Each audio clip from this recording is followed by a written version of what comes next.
सो देखो, इन्फ्लेशन का मतलब महंगाई कि कोई चीज आज इतने की है अगले साल इतने की होगी, तो इतना जो बीच में डिफरेंस है दैट इज महंगाई। ठीक है, आपका एजुकेशन या फिर आपका खाना पीने का खर्चा है, आपका हेल्थ केयर हो गया और बहुत सारी चीजें होती हैं, हमारे कपड़े हो गए, हर चीज के रेट बढ़ते जा रहे हैं, राइट। तो बहुत सारे एस्पेक्ट्स होते हैं, तो उसके लिए निकाल दिया कि इंडेक्स, जिसको बोलते हैं कंज्यूमर प्राइस इंडेक्स, CPI। अब उसको कैसे कैलकुलेट किया जाता है, उसके अंदर क्या किया गया, एक एवरेज इंडियन के हिसाब से वो क्या खाता पीता है, क्या सर्विस कंज्यूम करता है, उस हिसाब से आपको एक वेटेज दे दिया जाता है अलग अलग चीजों को। 298 ऐसे आइटम्स थे जिनको 2011 के टाइम पे CPI के अंदर रखा गया कि इनका हम ट्रैक करेंगे, क्या प्राइस मूवमेंट्स हो रहा है, उस हिसाब से हम देखेंगे कि हमारे देश की अधिकतर जनता के लिए असली खर्चा खाना है। जो हम बात करते हैं ना, 80 करोड़ जनता को फ्री का खाना क्यों देना पड़ता है, ये उसकी असलियत। क्योंकि असली अच्छी खासी जनता उतना कमाती ही नहीं है कि वो और किसी चीज में सोचे। प्याज बहुत ज्यादा इंपॉर्टेंट है, आपके बच्चे की पढ़ाई से ज्यादा सरकार के लिए वो इंपॉर्टेंट हो जाता है, क्योंकि प्राय प्याज के रेट अगर थोड़े ऊपर गए, सरकार का इलेक्शन जीतना मुश्किल हो जाता है। 80 करोड़ की बात है ना।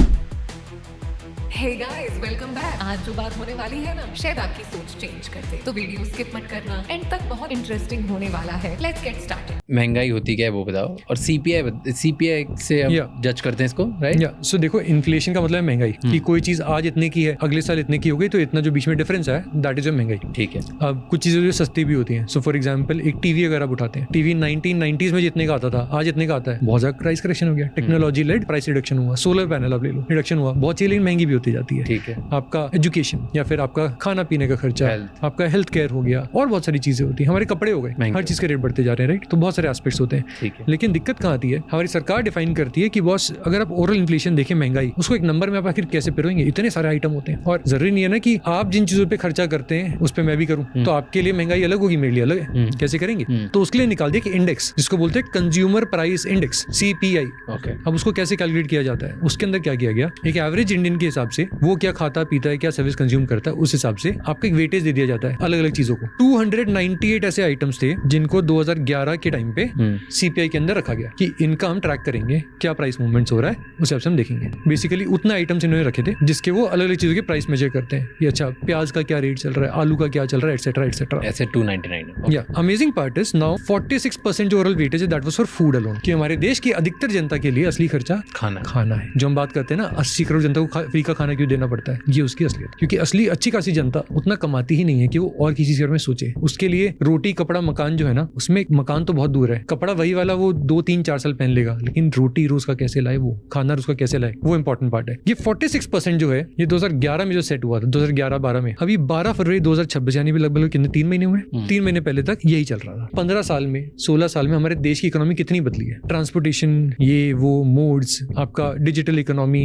फूड डिलीवरी, ई-कॉमर्स, इंटरनेट, आपके टेलीकॉम के फोन के रेट्स, ये सब कुछ इसमें कैप्चर नहीं हो रहा है। तो जिन चीजों पे हम खर्चा करते हैं वो गवर्नमेंट काउंट ही नहीं करती, एंड हेल्थ केयर, तो महंगाई तो काउंट ही नहीं होती। फिर हेल्थ केयर में diagnostic services were not included while calculating this. क्यों, वो जो 298 जो आइटम्स थे उसके अंदर डायग्नोस्टिक सर्विसेज को नहीं रखा गया था। आपको पता है कितना बड़ा मार्केट है इंडिया में डायग्नोस्टिक्स का, साल का लगभग $15 बिलियन का, और ये बढ़ रहा है हर साल लगभग 15 से 20% से। दीज आर नॉट मेरे नंबर्स, फार्मिजी के CEO हैं, राहुल गुहा नाम है, उन्होंने रिसेंट में इंटरव्यू दिया था, आई थिंक द कैपिटल को, उसमें उन्होंने बताया था, उनका क्लेम है, मेरा नहीं है। पर आप देखोगे $15 बिलियन का मार्केट है। एक एवरेज हिंदुस्तान का आदमी अगर आप इस $15 बिलियन के हिसाब से मैथ करें, आई थिंक साल का लगभग 1000 रुपए खर्च करता है डायग्नोस्टिक्स के ऊपर। एक एवरेज आदमी की जो साल की इनकम है, जो महीने की कमाई है पर कैपिटल से देखे, ये बहुत बड़ा रकम है, और ये महंगाई में काउंट नहीं कर रहे हैं। दैट्स व्हाई 12 फरवरी जो अभी गई है, उस टाइम अभी चेंजेस अनाउंस किए गए। तो आज तक की जो महंगाई, हमें लगता है कि हर साल से जो महंगाई है वो 2%, 5%, 6%, व्हाटएवर, अलग अलग नंबर्स, अलग अलग साल के उस हिसाब से जो बढ़ रही है, वो सब यूजलेस है, कोई मतलब नहीं है। आपके मेरे लिए यूजलेस है, शहरों में रहने वालों मेजॉरिटी के लिए यूजलेस है। ऐसे समझिए कि वो ऐसे डिजाइंड है, मोस्टली जो लोग ये देख पा रहे होंगे उनके लिए यूजलेस होगा। हाँ, कि अगर इंटरनेट है, फोन है, हाथ में देख रहे हैं, तो मेजॉरिटी लोग प्रॉब्ली इस बिल पे खर्चा कर रहे हो। चलो, इंटरनेट फोन तो बहुत छोटे बिल है, आप सीधे ऐसे समझिए ना कि आपके बच्चे की स्कूल की जो फीस है उसको CPI की कैलकुलेशन में कम वेटेज मिला है वर्सेस प्याज का क्या रेट चल रहा है। मैं इससे बेहतर तरीके से पुट नहीं कर सकता, और इसीलिए है ना कि यार आप देखते हो ना कि प्याज के रेट जो ऊपर जाते हैं, लोगों को टेंशन होती है, इलेक्शन आ रहा है, फिर आप देखते हो अच्छा ठीक है, हम प्याज के हम इंपोर्ट्स करते हैं इजिप्ट से, सब कुछ उस टाइम पे बीच में हुआ है कई बार। वो क्यों किया जाता है कि प्याज बहुत ज्यादा इंपॉर्टेंट है, आपके बच्चे की पढ़ाई से ज्यादा सरकार के लिए वो इंपॉर्टेंट हो जाता है, क्योंकि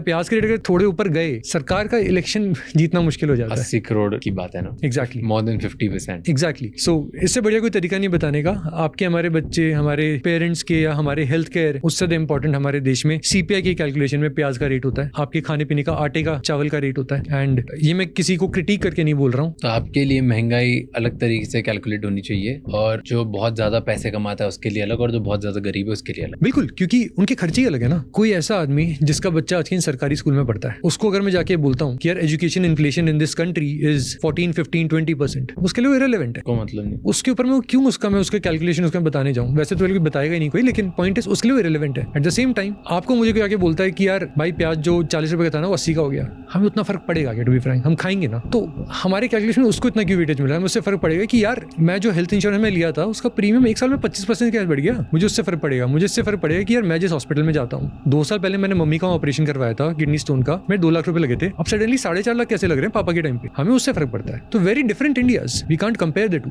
but CPI as a broad index, and to be very clear, सरकार इसके 2 तरह के इसके इंडेक्स निकालती है, rural and urban. But rural and urban भी आप कैसे कंबाइन करोगे? हमारे देश की जीडीपी अगर आप देखोगे तो मुंबई एंड दिल्ली 4% ऑफ देश की पॉपुलेशन इनके पास है, लगभग 15% जीडीपी इन 2 सिटीज से आती है। और आप टॉप 10 अगर आप सिटीज देखेंगे उससे आती है 30, 32, 33% के आसपास। मतलब क्या हुआ? पहली 2 सिटीज 15% ऑफ द जीडीपी, अगली 8 सिटीज और 15% ऑफ द जीडीपी। आप पहली 2 से बाकियों को आप कंपेयर नहीं कर सकते। उससे पिछड़ा वाला तो फिर छोड़ ही दो। रिलायंस बोलता है कि वी आर लाइव इन, हमारा जो जियो मार्ट है दैट इज लाइव इन सम 1300 और सिटीज। हम तो पहले 10 की बात कर रहे हैं सर, बाकी ये जो 1300 उसके बाद आ रही है, right? It's a very different India. India is 7 different, probably 17 different India's. 17 अलग, आप इन्फ्लेशन के नंबर मत निकालो, 7 भी मत निकालो, कम से कम 4-5 तो निकालो, because we are very different people. The way somebody in Uttar Pradesh spends is very different from the way somebody in Karnataka spends. For example, Uttar Pradesh में आपका per capita income is roughly something like $1,200 या $1,600।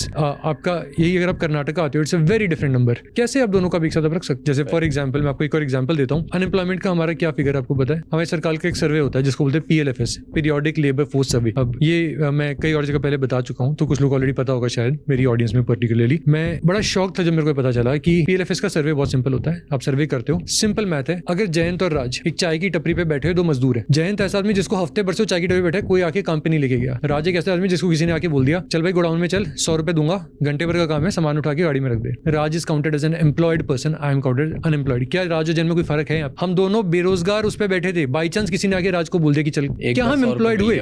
But definition is such. अब जब मैंने इसके ऊपर थोड़ा मैंने अवेयरनेस मैंने क्रिएट किया, तो कुछ लोग आके बोलते हैं that is a UN defined structure, हर जगह ये होता है। बोला दैट इज योर जस्टिफिकेशन की अच्छा ठीक है हम मिसलीड हो रहे तो कोई दिक्कत नहीं है, क्योंकि वो नंबर हमें कुछ सॉल्व नहीं कर रहा है, right? So that part is something that we really need to understand कि इससे फर्क नहीं पड़ना चाहिए। अच्छा दुनिया भी यही करती है, पॉइंट इज क्या इससे पर्पस सॉल्व हो रहा है? नहीं हो रहा है तो let's demand for something better.